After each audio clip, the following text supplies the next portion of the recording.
तो गाइस हमें पता चला कि मथुरा में ऐसी भी जगह है जहाँ पे किसी को जाना अलाउ नहीं है। वहाँ पे आज आर्मी वालों ने कब्जा कर रखा है। तो हम लोग सीधा वहाँ से आ गए मथुरा जंक्शन और वहाँ से चल दिए अब वो जगह की ढूंढने। तो गाइस हम लोग डायरेक्ट टेम्पू से वहाँ पे चढ़े और टेम्पू से हम और हमारी दीदी और भैया लोग निकल पड़े वो स्थान को खोजने। फिर रास्ते में हम लोग ने बहुत सुंदर सुंदर नज़ारे देखे। मथुरा में ऐसा होगा हमने कभी सोचा नहीं था। श्री कृष्ण की नगरी में एक खास सफ़र को शुरू करने के लिए हम चल पड़े सबसे पहले यमुना मैया के दर्शन के लिए। तो बीच में आने वाले एक ऐसे स्थान भी थे जो हमारे दिल को छू गए। तो वीडियो के अंत तक आप जरूर बने रहना जो आप भी देख पाओ। तो गाइस मथुरा में आर्मी और एयरफोर्स का एक बहुत बड़ा ट्रेनिंग कैंप है। वहाँ पे देखने में बहुत सुंदर नज़ारा था। वहाँ पे युद्ध वाले तोप और कुछ एयरक्राफ्ट थे। हम भी देख कर ये बहुत अच्छा लगा। और गाइस हमें वहाँ पे टमटम दिखी जिसे देख के हमें भी बहुत अच्छा लगा। और आगे बढ़े तो हमें एक चर्च दिखाई दिया जो लाल रंग से रंगा हुआ था और वहाँ पे कोई आदमी नहीं थे। आगे बढ़े तो गाइस इतनी सारे होटल्स थी जहाँ पे रुकने का आश्रय था और कुछ धर्मशाले भी थे जहाँ पे लोगों को रुकने के लिए 500-600 में अच्छे खासे रूम मिल जाते थे। और फिर आगे बढ़े तो हम लोग गाइस सीधा पहुँच गए यमुना जी के घाट पे। फिर हम अपने सामान को लेकर चल पड़े यमुना के किनारे। यमुना के किनारे हमें आने पर हमें एक अलग लेवल का सुकून मिला। यहाँ पे मैया लोग फूल बेच रहे थे और वो यमुना के पूजा के लिए।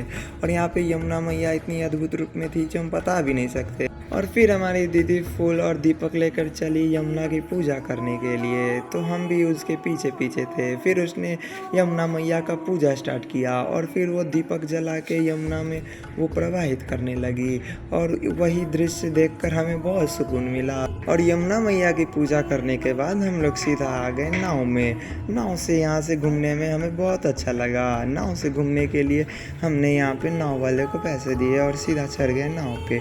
और यहाँ पे हमने किया यमुना का जल का पान और हम लोग नाव में बैठकर इस सुंदर दृश्य का नज़ारा लेते हुए हमने लहरों की आवाज़ और ठंडी हवाओं को अपने दिल से शांति से महसूस किया। घाट के किनारे इतना सुंदर दृश्य था कि आप भी देखकर एक अलग लेवल का सुकून मिलेगा। और उतनी ठंडी ये यमुना की पानी थी। यमुना मैया अपने लहरों में थी। फिर हमें पता चला कि बस यही सुकून भरे पल को देखने के लिए लोग मथुरा आते हैं। आखिर कुछ तो है ना यहाँ पे कृष्ण जन्मभूमि पे। आज हमें पता चला आखिर वही सुकून और वही इंतज़ार और वही दर्द है जो इस मथुरा और वृंदावन की गोकुल की गलियों में बसा है। इन सारी सुकूनों के बाद आखिर वो जगह आ ही गई थी जहाँ पे आर्मी वालों ने अपना कब्जा कर रखा था और जहाँ पे आम आदमी को जाना हरगिज़ मना है। आखिर वो कौन जगह है आप लोग जानते हो क्या? अगर जानते हो तो कमेंट में ज़रूर शेयर करना। तो गाइस वो जगह कोई और नहीं, वो जगह कंस का महल था जहाँ से कंस पूरे मथुरा में राज करता था। इतने बड़े मथुरा का वो अकेला साम्राज्य संभालता था। तो कंस के साम्राज्य को देखने के बाद हम लोग चल पड़े उस स्थान को देखने के लिए जहाँ पे कंस को मारने के बाद भगवान श्री कृष्ण ने विश्राम किया था। हाँ गाइस वो जगह है विश्राम घाट जो कि यमुना के किनारे ही बसती है। और यहाँ पे ही कंस को मारने के बाद भगवान श्री कृष्ण आकर विश्राम किए थे, इसलिए इस घाट का नाम विश्राम घाट है। तो यहाँ की हर एक खम्भे और हर एक शिला अपने आप में कुछ अनोखी कहानियाँ कह रही थी जिसे देखने के बाद हमें भी अचंभित रह गए। फिर यहाँ पे आचार्य लोग अपना पाठ कर रहे थे तो हमें देखने के बाद हम लोग आगे बढ़ गए और हमने यमुना जी का दर्शन किया। यमुना जी के दर्शन करने के बाद हमने सीधा बढ़े तो आगे में राधा माधव जी का मंदिर मिला और राधा माधव जी को प्रणाम करते हुए हम सीधा बढ़ गए आगे। आगे बढ़े तो हमें प्रभु के एक अनोखे स्वरूप का दर्शन किया। ये स्वरूप को देखने के बाद आप भी इम्प्रेस हो जाओगे। तो गाइस हम लोग वहाँ से फिर चल पड़े और चलने के बाद हम लोग आ गए सीधा द्वारकाधीश मंदिर के दर्शन के लिए। तो गाइस हमने पहले यहाँ पे चप्पल और अपने सामान घर में रख दिया और सीधा चल पड़े फिर द्वारकाधीश जी के टेम्पल के अंदर।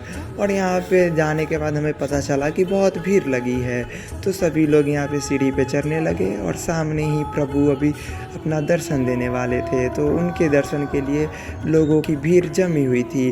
तो गाइस देख सकते हो कितनी ज़्यादा सुंदर छवि में प्रभु विराजमान है और उनकी इस सुंदर छवि को देखने के लिए इतनी ज़्यादा भीड़ थी जिसकी आप उम्मीद भी नहीं लगा सकते।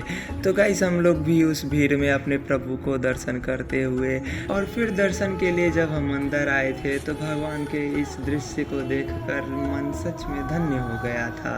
और उनके प्रेम में पागल कुछ ऐसे लोग भी मिले जिनसे मिलने के बाद हमें बहुत अच्छा लगा।